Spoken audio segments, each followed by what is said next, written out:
আসসালামু আলাইকুম, কিতা অবস্থা? ভালো আছেন? সব যে তাই দেখে আশা করি বেশ ভালো আছেন। আমিও আপনার লগে কথা মাতিয়ে খুব ভালো থাকি। যাই হোক, যে কোনো জিনিস আপনার লগে শেয়ার করতাম।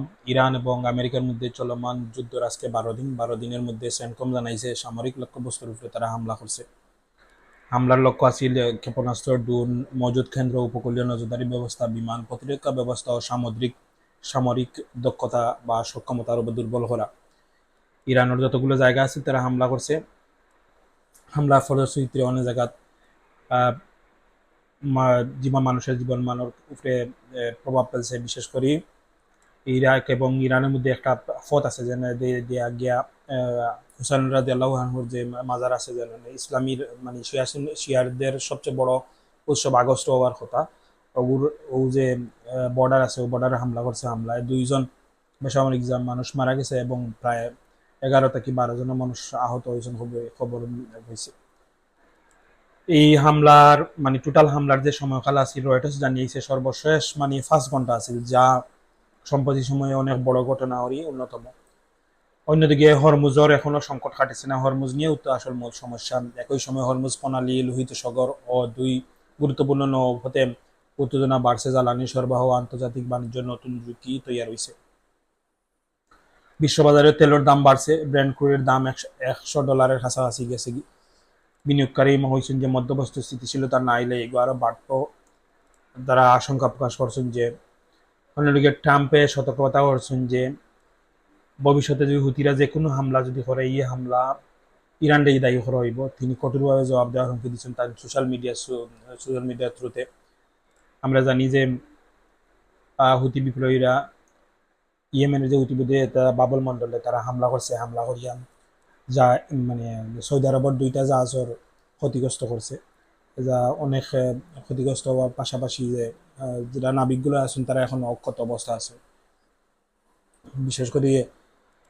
আর অন্যদিকে রয়টার্সে আবারও দিচ্ছে যে যুদ্ধের প্রায় নিকটর কালকেও মাত্র যে 37 বিলিয়নের কাছে হয়েছে। তারা এই যুদ্ধ চলাকালীন সময় গত 7 জুলাই থেকে শুরু হওয়া যুদ্ধের প্রায় 18 জন সৈন্যর প্রাণ গেছে। প্রায় 100 জন, 430 জনের বেশি আহত হয়েছেন আমেরিকান সৈন্য। দীর্ঘমেয়াদী যুদ্ধ মার্কিন সক্ষমতার উপর চাপ বাড়াইতে পারে বলে রয়টার্সে আরো জানাইছে। অন্যদিকে অনেকে আশা করা যে কূটনীতিক সমাধানের করা যাইতো না এখনো, কারণ এটি প্রায় অনিশ্চিত। আমেরিকার যে একজন মন্ত্রী আছেন তাই কইছেন যে মার্কো রুবিও যার নাম, তাই কইছেন যে ইরানের বাস্তবসম্মত শান্তি আলোচনার পক্ষে নাই, তারা প্রস্তুত নয়। ফলে যুদ্ধ বিরতির সম্ভাবনা খুব কম বলেই সম্ভাবনা।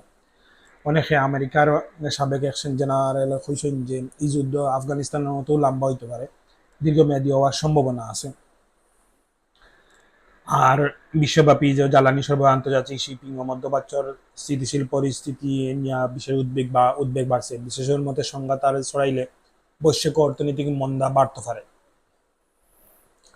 যা মানুষের জীবন মানব কঠিনভাবে প্রভাবিত করবো। ও ছিল আজকের যে আপডেট।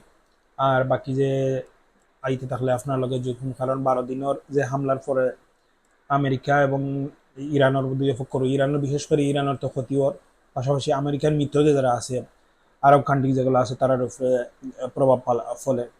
এই নিয়ে মনে করো কেউ খারে ছাড় দেওয়ার প্রস্তুত নাই। অন্যদিকে লাস্ট খবর পর্যন্ত কুয়েতের একটা বর্ডারও আমেরিকার সৈন্য যারা মানে নিয়ন্ত্রণ করুন হামলা করছে আজকে। তো এই অবস্থায় চলাকালীন সময়ে শেষ পর্যন্ত গিয়া হইতাম এখনো কিন্তু শান্তির জন্য বা শান্তি চুক্তির আলোচনা বা এরকম কিছু এখনো কিন্তু আভাস মিলেন না। তবে কাতারের প্রেসিডেন্ট তাই পাকিস্তানের থ্রুতে মাতার চেষ্টা করছেন। তারা এশিয়ান একটা আছিল মানিলাতে, মানে ফিলিপিনের জায়গা গিয়া একটা সম্মেলন আছিল। ওই সম্মেলনে তারা পাকিস্তানের লগে মাতছেন যে কইছেন যে এইগুলো কোনোভাবে নিয়ে সমাধান করা যায়, কিন্তু এই সমাধানের পথে এখনো মানে ঠিক মতো বোঝা যায় না যে হইব কি না হইব। সব মিলাইয়া স্থিতিশীল অবস্থা বিরাজ করে। দেখা হইব যে কোনো ভিডিওতে আপনারা কিতা মনে করেন, এই যুদ্ধ থামবনি। আপনার কমেন্ট অবশ্যই নিচে জানাইবা। ভালো থাকবা। আসসালামু আলাইকুম।